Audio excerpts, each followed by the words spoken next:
parlamentdə müəyyən bir hökumət saatı müəyyənləşdirək və ayda bir dəfə bir hökumət üzvü suallarımızı cavablandırsın.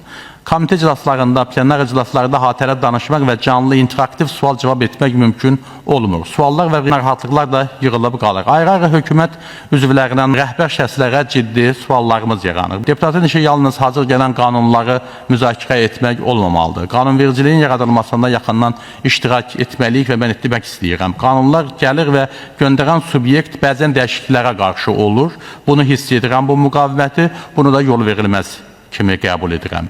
Komitə iclaslarında, digər toplantılarda 15-20 deputat danışır, sual verir. Bəzi suallara bir neçə cümlə ilə argumentsiz cavablar verilir, çox suallar cavabsız qalır. Aidiyyatı vəzifəli şəxslə qovluğunu götürüb gedir. Elə bil notariusa təsdiqə gəlmişdi. Kim düşünürsə ki, parlament notariusdur, ciddi yanlışlığa yol verir. Bu belə deyil. Onun üçün də bu cür yanaşmalarına düzəliş etsələr yaxşı olar.